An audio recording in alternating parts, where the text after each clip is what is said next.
और आइए आपको सीधे लेकर चल रहे हैं, प्रधानमंत्री इस वक्त किसानों को तोहफा दे रहे हैं, आपको सीधे उसी कार्यक्रम में लेकर चलते हैं। और विश्व के सबसे अधिक लोकप्रिय नेता माननीय श्री नरेंद्र मोदी जी इस अवसर पर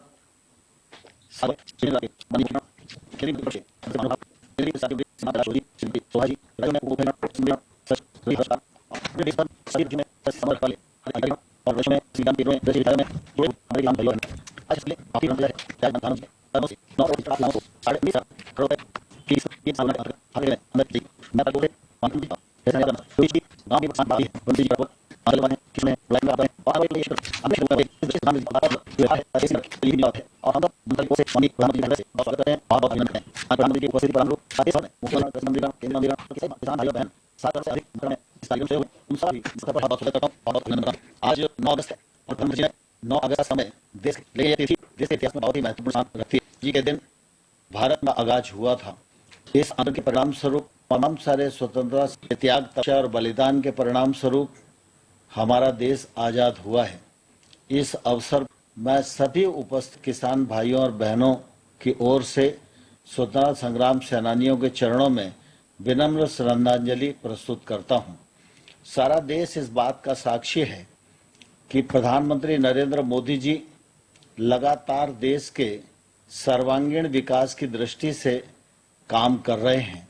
समग्र विकास हो, संतुलित विकास हो, देश आगे, दुनिया में भारत की साख बढ़े, दुनिया में भारत ताकत बढ़े, इस दृष्टि लगातार उनका प्रयत्न रहा है। देश का साक्षी है कि इस बार जब ओलंपिक होने वाला था तो ओलंपिक से पूर्व भी उन्होंने खिलाड़ियों से चर्चा की, उनको प्रोत्साहित किया, उनका उत्साहवर्धन किया। खिलाड़ियों का परिश्रम, उनका समर्पण और प्रधानमंत्री जी का प्रोत्साहन, उसके परिणाम स्वरूप आज हम देख रहे हैं कि भारत को ओलंपिक में अनेक प्राप्त हुए। इस अवसर देना चाहता हूँ। प्रधानमंत्री जी ने 2014 में जब से काम संभाला, भारत सरकार की ओर से कानूनों को लागू किया गया है और नीम कोटिंग यूरिया जैसे एक इसमें गए, जिसके कारण फर्टिलाइजर की व्यवस्था निश्चित रूप से किसान तक पहुंची है और किसान को जो हर साल आने वाली परेशानी होती थी उससे बचाव हुआ है। अभी कुछ ही दिन पूर्व हम सब जानते हैं कि जब डीएपी के अंतर्राष्ट्रीय भाव बढ़े और उस समय ऐसा लग रहा था कि अब किसान को महंगा डीएपी खरीदना पड़ेगा, लेकिन प्रधानमंत्री जी ने जरा सा भी समय नहीं लगाया, बैठक की, निर्णय किया और आदेश जारी किए। एक बैग पर 1200 रुपए तक देने का निर्णय प्रधानमंत्री जी ने किया। उसी का परिणाम है डीएपी का बैग किसान को 1200 रुपए में पा है। फसल बीमा के माध्यम से किसानों को एक सफल सुरक्षा देने की कोशिश की और 1000 करोड़ रुपया किसानों का प्रीमियम स्वरूप किसानों के नुकसान की भरपाई 93,000 करोड़ रुपए के रूप में कंपनियों के द्वारा की गई है। हमारा पीएम किसान योजना निश्चित रूप से बहुत ही सफल और सार्थक है। सवाल इस योजना के अंतर्गत साल में 3 किस्तों में 6,000 रुपए देने का नहीं है। सवाल इस बात का है कि एक छोटा किसान जो साहूकारी के ऋण से दम तोड़ देता था, उस किसान के प्रति प्रधानमंत्री जी की सोच, प्रधानमंत्री जी की संवेदनशीलता और उसकी तकलीफ में और उसको आगे बढ़ने के लिए सहकार करने की सरकार की जो नीयत है, वह नीयत इस बात का परिचायक है कि प्रधानमंत्री जी किसान को किस दिशा में ले जाना चाहते हैं और खेती के क्षेत्र में देश आगे बढ़े, इस दृष्टि से प्रधानमंत्री जी की कितनी बारीक कोशिश है, यह पीएम किसान योजना इस बात की परिचायक है। और पिछले दिनों मुझे ध्यान है कि जब से पीएम किसान योजना का आरंभ हुआ है, आज के 19,500 करोड़ रुपए को छोड़कर इसके पूर्व 11 करोड़ से अधिक किसानों को 1,37,000 करोड़ रुपया प्रधानमंत्री जी के द्वारा किसानों के खाते में पहुंचाने का एक सद प्रयत्न किया गया है, जिसका लाभ निश्चित रूप से किसानों को मिल रहा है। पिछले दिनों कोविड से ठीक पहले फरवरी 20 में प्रधानमंत्री जी ने कहा था कि जिन लोगों के जो लोग प्रधानमंत्री किसान सम्मान निधि के पात्र हितग्राही हैं, उन सबको केसीसी से जोड़ना चाहिए। और इस अभियान की शुरुआत उत्तर प्रदेश के चित्रकूट में प्रधानमंत्री जी ने की थी, और उसके बाद लॉकडाउन आया, कोविड आया, और लगातार हम लोग संभल नहीं पा रहे हैं। लेकिन इसके साथ ही साथ प्रधानमंत्री जी का जो संकल्प था, और उस संकल्प के साथ विभाग जुड़ा, बैंक जुड़ी, और सारे लोगों ने मिलकर काम किया, तो कोविड के इस समय भी 2,28,00,000 किसानों को 2,32,000 करोड़ रुपए से ज्यादा का ऋण किसानों को उपलब्ध कराया गया।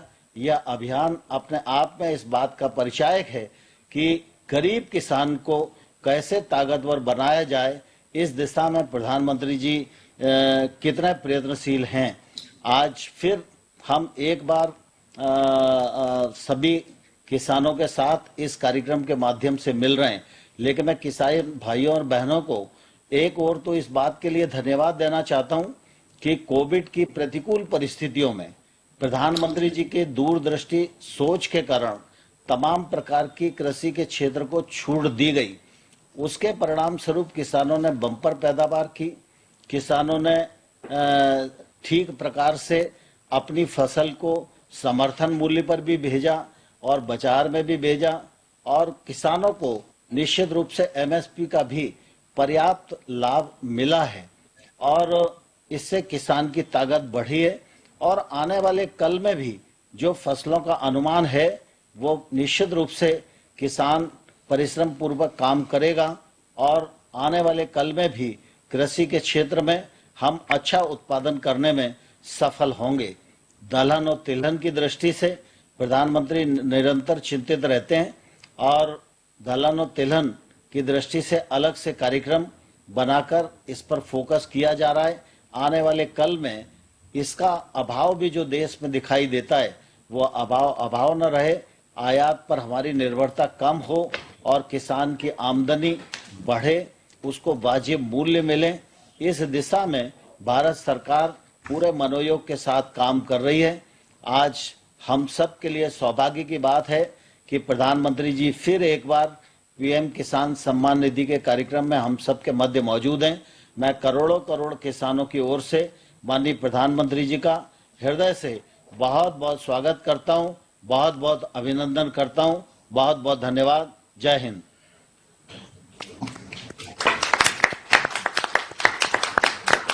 माननीय कृषि एवं किसान कल्याण मंत्री जी का धन्यवाद। अब हम माननीय प्रधानमंत्री जी के समक्ष एक फिल्म का प्रस्तुतिकरण कर रहे हैं। अन्नदाता किसान की खुशहाली, अन्नदाता किसान की खुशहाली और उनकी आय में वृद्धि के लिए भारत सरकार समर्पित है। माननीय प्रधानमंत्री श्री नरेंद्र मोदी जी के दूरदर्शी नेतृत्व में भारत सरकार 7 वर्षों से लगातार खेती को आधुनिक बनाने, किसान साथियों के हितों को सुनिश्चित करने और उनको आत्मनिर्भर भारत का मजबूत भागीदार बनाने के लिए निर्णायक और व्यापक कदम उठा रही है। हमने दुनिया भर में कृषि क्षेत्र में क्या क्रांति आई है, क्या बदलाव आए हैं, क्या नए इनिशिएटिव आए हैं, क्या अर्थव्यवस्था के साथ कैसे जोड़ा है, सारी चीजों का गहन अध्ययन किया। इसके बाद हमने अपने अलग अलग लक्ष्य बनाए और सभी पर एक साथ काम शुरू किया। किसानों को समर्पित भारत सरकार ने कृषि के बजट में 512% की वृद्धि की है, जहां वर्ष 2013-14 का कृषि बजट लगभग 22,000 करोड़ रुपए था। वहीं वर्ष 2020-21 का कृषि बजट 1,34,000 करोड़ रुपए से अधिक किया गया, जिसके कारण किसान कल्याण की विभिन्न योजनाओं का लाभ अन्नदाताओं को मिल रहा है। किसानों को अधिक लाभ देने के लिए सरकार ने अधिसूचित सभी 22 फसलों के न्यूनतम समर्थन मूल्य को लागत से 1.5 गुना किया है, जिसके तहत वर्ष 2013-14 की तुलना में वर्ष 2020-21 में धान के एमएसपी में 43% से अधिक और गेहूं में 41% की वृद्धि की गई है।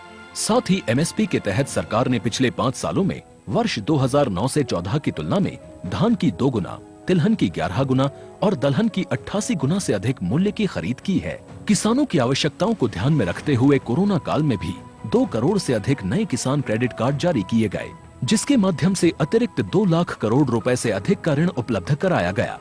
सरकार के प्रयासों और किसानों की कड़ी मेहनत का ही परिणाम है कि खाद्यान्न के रिकॉर्ड उत्पादन के कारण कोरोना काल में 80 करोड़ से अधिक लोगों को प्रधानमंत्री गरीब कल्याण अन्न योजना के तहत खाद्यान्न की आपूर्ति सुनिश्चित की गई। उत्पादन में आत्मनिर्भर होने के साथ साथ फसल की कटाई के उपरांत उपज की हानि को रोकने और ग्रामीण क्षेत्रों में रोजगार सृजन के उद्देश्य से माननीय प्रधानमंत्री जी ने 1 वर्ष पूर्व एग्रीकल्चर इंफ्रास्ट्रक्चर फंड नामक एक महत्वाकांक्षी केंद्रीय योजना का भी शुभारंभ किया। इस योजना ने मात्र 1 वर्ष में ही सफलता की कई नई मिसालें कायम की हैं, जैसे कि राजस्थान के लाभार्थी श्री यशवर्धन मुंद्रा ने सॉर्टिंग एंड ग्रेडिंग यूनिट लगाकर रोजगार के अवसर पैदा किए। कर्नाटक की महिला उद्यमी श्रीमती ममता वी ने प्राइमरी प्रोसेसिंग सेंटर लगाकर प्रगति की नई राह चुनी है। मध्य प्रदेश के लाभार्थी श्री विपिन त्रिपाठी ने एग्रीकल्चर वेस्ट से बायोफ्यूल बनाने का इनोवेटिव प्राइमरी प्रोसेसिंग सेंटर लगाया है।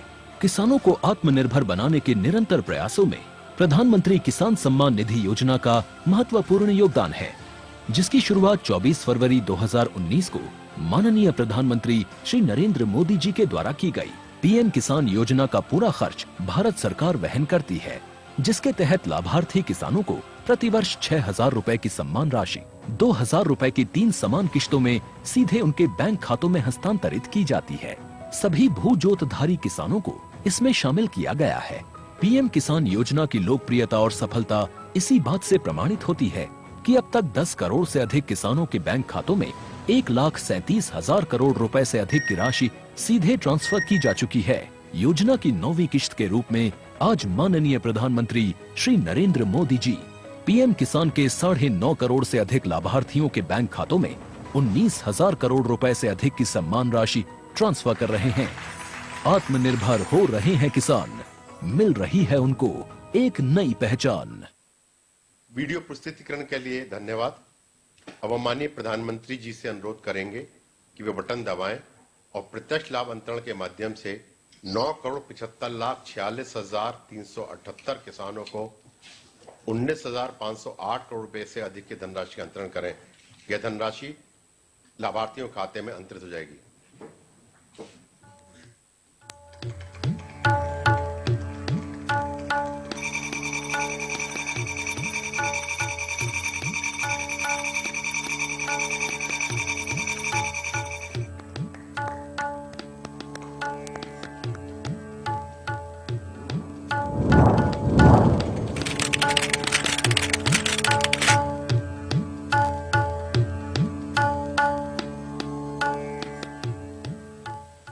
प्रधानमंत्री जी का बहुत बहुत धन्यवाद। अब माननीय प्रधानमंत्री जी को पीएम किसान योजना के लाभार्थी गोवा से श्रीमती प्रतिभा वेलिप जी से संवाद हेतु आमंत्रित करेंगे, जो धान खेती की करती हैं, काजू, नारियल, सुपारी मिश्रित खेती करती हैं। श्रीमती प्रतिभा वेलिप जी। प्रतिभा जी नमस्ते। माननीय प्रधानमंत्री जी नमस्कार। तुम्हें मराठी बोलता है या कोंकणी बोलता है? हिंदी आती है हाँ। थोड़ी थोड़ी आती है। अच्छा प्रतिभा जी बताइए कि आप कितनी फसलों की खेती करती हैं? मुझे बताया 5 गया एकड़। कि आप किसी खास पद्धति का इस्तेमाल करती हैं। जरा मुझे भी उत्सुकता हो गई, जरा समझो आप क्या करती हैं। प्रधानमंत्री जी, मैं मिश्रित खेती करती हूँ। इसमें नारियल, काजू, सुपारी, केले आदि शामिल हैं। इसके साथ मैं श्री पद्धति से चावल की भी खेती करती हूँ, जिसमें कम खर्च में अच्छी पैदावार होती है। अच्छा प्रतिभा जी, ये बताइए कि आपको पीएम किसान योजना के जरिए ये जो 2-2 हजार रुपये मिलते हैं, उसका आपके कितना लाभ होता है, कितना उपयोग होता है? इस योजना से राशि से मैं बीज, खाद, कीटनाशक लाने में खर्च करती हूँ। इस योजना से मुझे बहुत लाभ हुआ। तो प्रताप जी आप हिंदी कैसे बोल लेती है? हाँ, आपके यहाँ तो सब कोंकणी बोलते हैं। हाँ, कोंकणी बोल रहे हैं।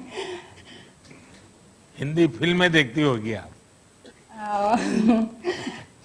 देखती है और स्कूल में ही पढ़ लिखा। हाँ, तो हिंदी स्कूल हिंदी में टीवी हिंदी सीरियल भी देखती थोड़ी। है?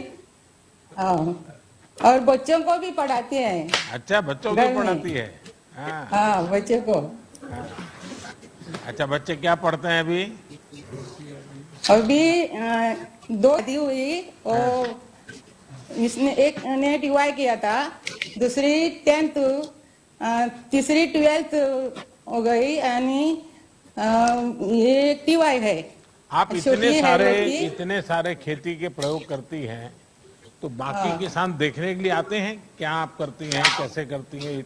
एक साथ एक ही जमीन पे इतनी चीजें एक साथ करती हैं आप?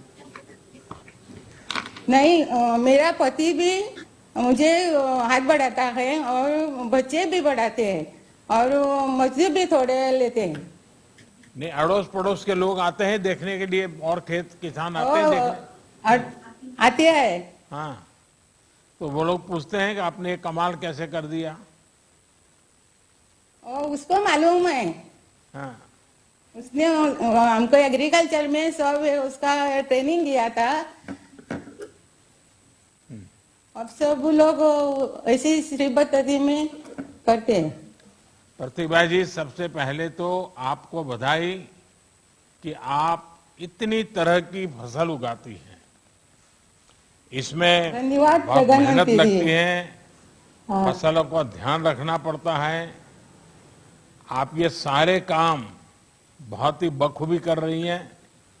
प्रतिभा जी, जब हमने पीएम किसान योजना शुरू की तो कहा जाता था कि इस रकम में किसान का क्या भला होगा। आज आपने बता दिया कि हमारे किसान इन रकम का कितना अच्छी तरह से इस्तेमाल कर रहे हैं। मेरी आपको बहुत शुभकामनाएं और आपके बच्चे पढ़ लिख करके बहुत आगे जाएं, ये मेरे उनको आशीर्वाद है। आपको मेरे हृदय से प्रणाम। धन्यवाद। धन्यवाद श्रीमती प्रतिभा जी। माननीय प्रधानमंत्री जी को बताते हुए बहुत हर्ष हो रहा है कि आज ही के दिन गत वर्ष आपने कृषि अवसंरचना कोष AIF योजना शुरू की थी। आज उसके पूरे 1 वर्ष हो रहे हैं। अब मैं महाराष्ट्र के श्री देवेंद्र दानेश्वर दपेदकर को आमंत्रित करूंगा, जो कृषि अवसंरचना कोष के लाभार्थी हैं। इस योजना के तहत श्री देवेंद्र जी द्वारा महाराष्ट्र में आम और केला पकाने का कक्ष स्थापित किया है। श्री देवेंद्र जी। देवेंद्र जी नमस्कार। नमस्कार। बताइए क्या करते हैं आप? बेसिकली मैं एक फार्मर हूँ, मैंगो प्रोड्यूसर हूँ। मैं आम प्रोड्यूस करता हूँ और आम अभी ये प्रोजेक्ट की वजह से मैं आम पहले 14-15 दिन लगते थे, अभी ये प्रोजेक्ट की वजह से मैं 4-5 दिन में आम पका लेता हूँ। यानी ऑर्गेनिक वे है कि वो कार्बाइड का उपयोग करते हैं? नहीं नहीं, पूरी तरह से ऑर्गेनिक है, साइंटिफिकली प्रूवन है और कोई हानिकारक नहीं शरीर के लिए। आपकी पढ़ाई क्या हुई Devendra ji? Diploma in civil engineering. अच्छा, फिर आप खेती में लग गए? हाँ, पिताजी पहले से खेती करते थे, उसके बाद मैं और मेरा भाई और पूरी फैमिली लगती है फार्मिंग में, सब मैंगो और कैशू। आप फसल पकाने का काम करते हैं तो फसल कभी कभी खराब भी हो जाती होगी, फल को पकाते हैं आप तो? हाँ, होती थी, पहले होती थी। जो हम पकाते थे तो उस टाइम थोड़ा सा यानी 20-30% खराब होने का चांसेस था। लेकिन अभी ये राइपनिंग चेम्बर्स की वजह से क्या हुआ, उसमें 28 to 30 डिग्री का टेम्परेचर मेंटेन रहता है। तो उसमें स्पॉन्जी टिश्यू का जो इश्यू रहता है एक्सेसिव टेम्परेचर की वजह से, वो बिल्कुल चला गया।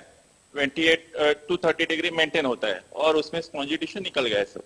तो आपके किसानों को मालूम है कि अब लोग ये कार्बाइड के द्वारा पकाए हुए फल खाना पसंद नहीं करते हैं, ऑर्गेनिक वे में पके हुए फल खाना पसंद करते हैं, और इसलिए उनको पैसे ज्यादा मिलते हैं क्या किसानों को? हाँ बिल्कुल, अभी समझो हमने खुद का अभी प्रोडक्ट बना दिया। अभी मैंने क्या किया है, मार्केट बना दिया। मेरा जो ब्रांड है उसका नाम लग दिया श्री विश्वेश्वर मैंगोज, और उसके ऊपर मैं लिख सकता हूँ कि साइंटिफिकली प्रूवन ऑर्गेनिक राइपन, ऐसे लिख सकता हूँ। और जो क्या है अभी जो इसमें राइपनिंग चेम्बर में पकाते हैं वो आम एकदम गुड क्वालिटी का ये विचार कैसा आया कि आप ये फल पकाने का प्रोजेक्ट शुरू करें? सर ये एक प्रॉब्लम आया था। अभी देखो कोविड का पीरियड आ गया, कोविड की वजह से मंडियां बंद रही, तो अभी करने का क्या। तो एग्रीकल्चर डिपार्टमेंट ने रत्नागिरी में से बहुत अच्छा काम किया। उन लोगों ने हम फार्मर लोगों का जो फोन नंबर्स वगैरह है वो डिस्ट्रीब्यूट किया हाउसिंग सोसाइटी में। तो उसकी वजह से हाउसिंग सोसाइटी की उधर से हमको फोन आना शुरू हो गए कि हमको आम चाहिए करके, लेकिन उनको आम पका के चाहिए था। तो हमको उस वक्त मेरे पास राइपनिंग चेम्बर नहीं था, तो मैं दूसरी जगह जाता था पकाने के लिए, अपने लगा लेता था आड़ी। तो उसमें 10-15 दिन लगे। तो एग्रीकल्चर इंफ्रास्ट्रक्चर करके एक स्कीम है, उसमें आप ये कर सकते हैं प्रोजेक्ट। तो मैं प्रोजेक्ट कर सका और मेरे को फायदा भी हो गया। अच्छा, आपने कितना लोन लिया था? आपको ये लोन मिलने में कोई दिक्कत तो नहीं आई? किसी से कोई नहीं। बीच में बिचौलिया कटमनी मार तो नहीं गया ना? नहीं, बिल्कुल नहीं। 16 लाख का टोटल लोन था और मैं कोई प्रॉब्लम भी आई नहीं। जैसे मैं बैंक में गया तो बैंक ने मेरे को खूब अच्छी तरह से कोऑपरेट किया। उन्होंने 2 हफ्ते में मेरा लोन सैंक्शन कर दिया और पोर्टल में भी उन्होंने भर दिया। सर देवेंद्र जी, आप इंजीनियर हो गए और खेती में पिताजी तो मेरे नहीं है, लेकिन माताजी मेरे को पहले से बोलती है खेती करो। तो वो भी उसकी माँ की भी मेरी बैकग्राउंड है, वो खेती की है। तो उन्होंने पहले से प्रमोट किया। पहले मेरे को ही जाने का था इंजीनियरिंग में, लेकिन मैं ही ऐसे खेती में। आपने अपनी माताजी की इच्छा पूरी कर दी। बराबर सर।